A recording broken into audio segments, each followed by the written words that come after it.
Graças e paz, meus irmãos.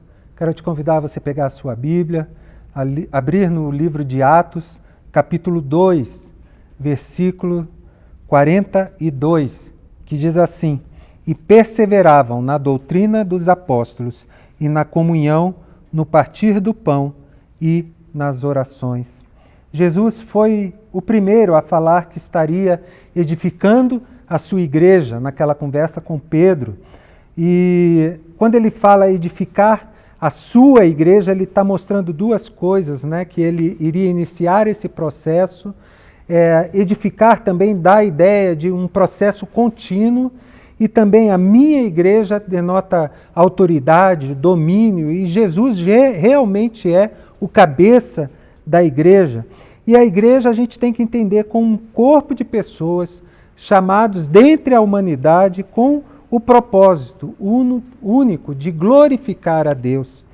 E a igreja, ela não quer dizer simplesmente ter determinada placa denominacional. Na verdade, nós estamos falando aqui do corpo de Cristo, né? E a gente viu nesse versículo que os cristãos perseveravam na doutrina dos apóstolos e na comunhão, no partir do pão e nas orações. Quando a gente fala em doutrina dos apóstolos, é a própria palavra de Deus.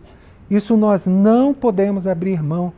Igreja é lugar de se estudar a palavra de Deus, ter comunhão com ela, se dedicar a ela, ao ensino dela e à aplicação dela no nosso viver. Crer, pregá-la, ensiná-la e vivê-la. Igreja serve para que a palavra de Deus encontre os nossos corações, a fim de que possamos viver ela, a palavra, na prática, tendo Cristo como centro. Mas também fala a respeito de comunhão.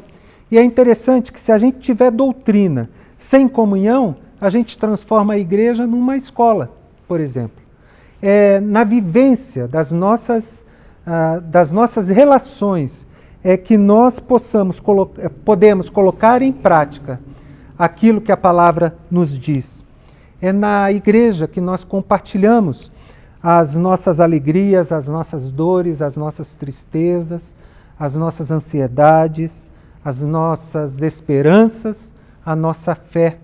Portanto, é necessário haver doutrina, mas também comunhão, compartilhar as coisas do viver dentro do meio cristão.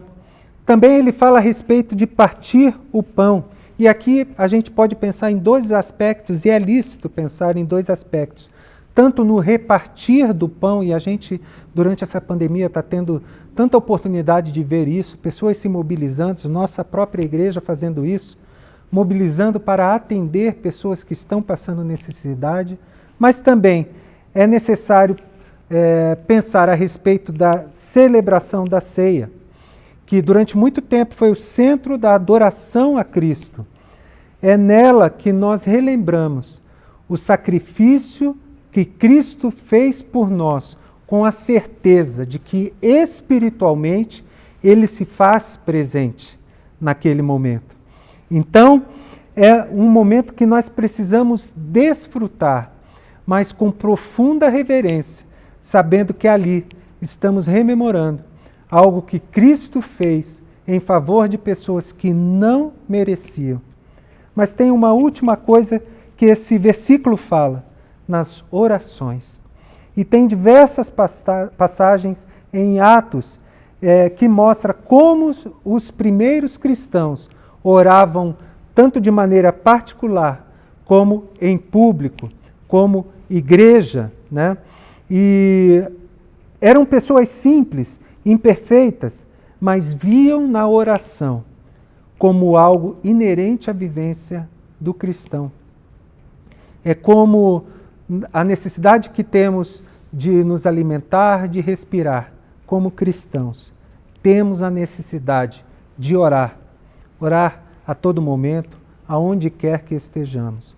Precisamos orar, conversar com Deus, colocar diante dele as nossas necessidades, mas também ouvir dele, ouvir através da sua palavra, meditar nela, precisamos orar e orar muito mais.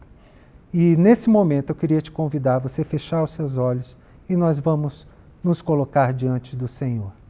Pai, eu quero colocar cada ouvinte nas tuas mãos, a fim de que o Senhor esteja abençoando, a fim de que o Senhor esteja pela sua palavra, tocando nos corações, que todas as pessoas possam sentir o desejo e a necessidade de buscar ao Senhor em oração, buscar partir o pão, ter na doutrina e na comunhão algo inerente à vivência humana.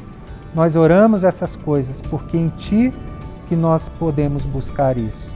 Em nome de Jesus. Amém.